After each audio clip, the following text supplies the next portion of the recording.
My sister was caught at the end of the war. She also wasn't semi-hiding, but she was caught at the end of the war, and I never really got the information where she was killed. So, you know, there are so many open questions in my entire life from those parts where I never got a verification. I got a piece of paper that my father was caught and my grandmother were caught and transported to Auschwitz and they were killed there. But that was a piece of paper.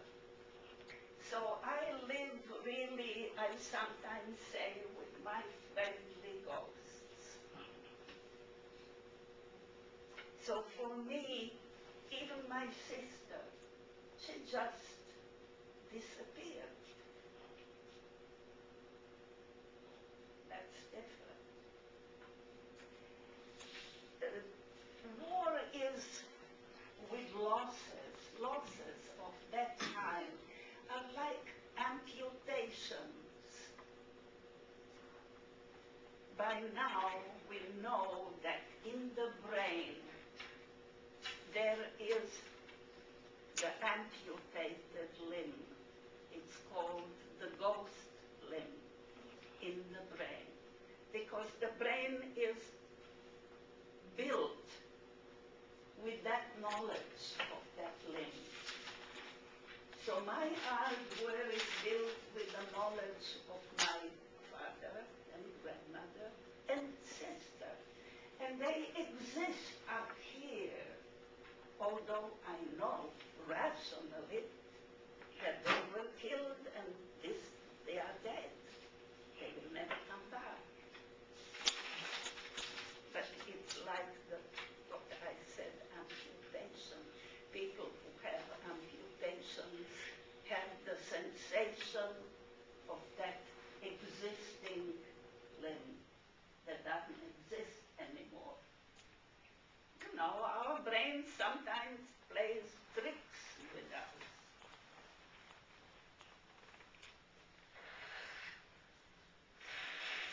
Wasn't there a time when you were getting water, I believe, and there was a... I had to bring drinking water through the 4 years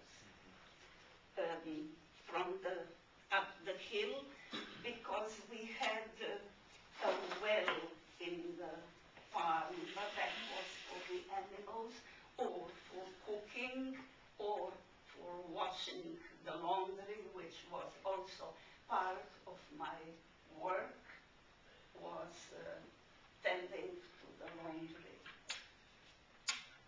But drinking water, I was walking up the hill. It gave me a good exercise, I can tell you that, even till today. I can still walk and carry, including myself. So it wasn't really wasted. Wasn't there a time when you arrived back at the farm and the Nazis had arrived as well? They didn't arrive to the farm where I was.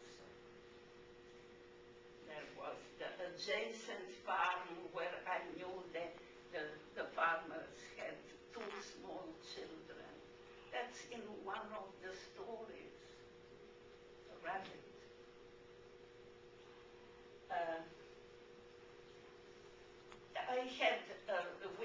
I had an agreement with my farmers that in case the Nazis would arrive, they would not be looking for me. I was completely irrelevant. I was just one bullet for them. So it wasn't somebody, it didn't warrant people to come to look for me. might have been circumstantial and they would have arrived, I had the agreement with the farmers to run. They catch me, they'll kill me. But the farmers knew they could rely upon me the same way as I relied upon them.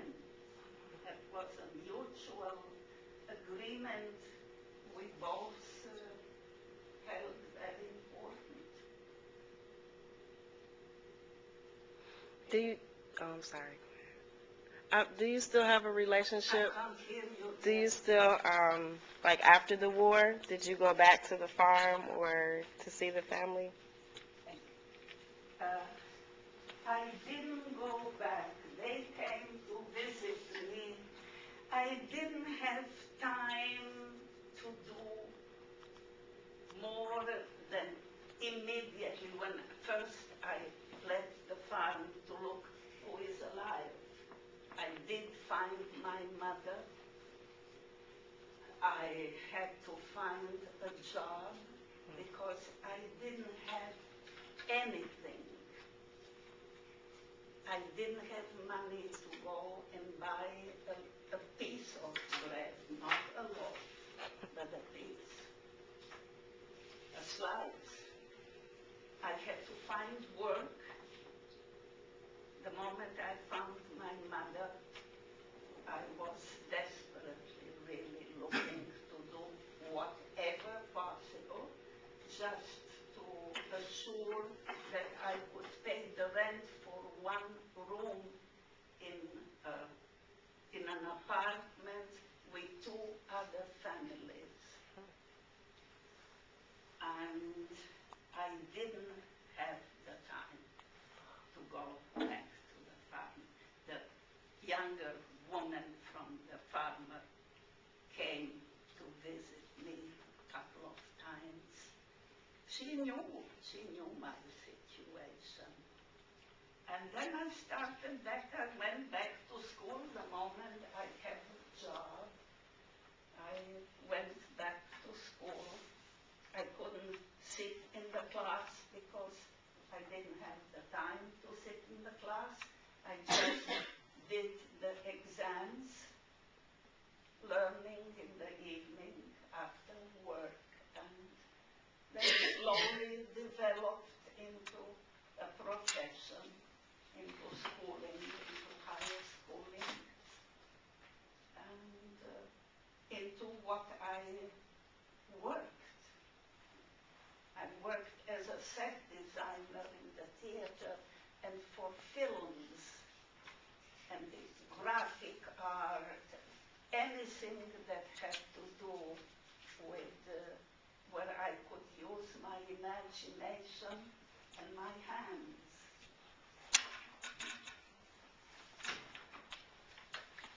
Any more questions?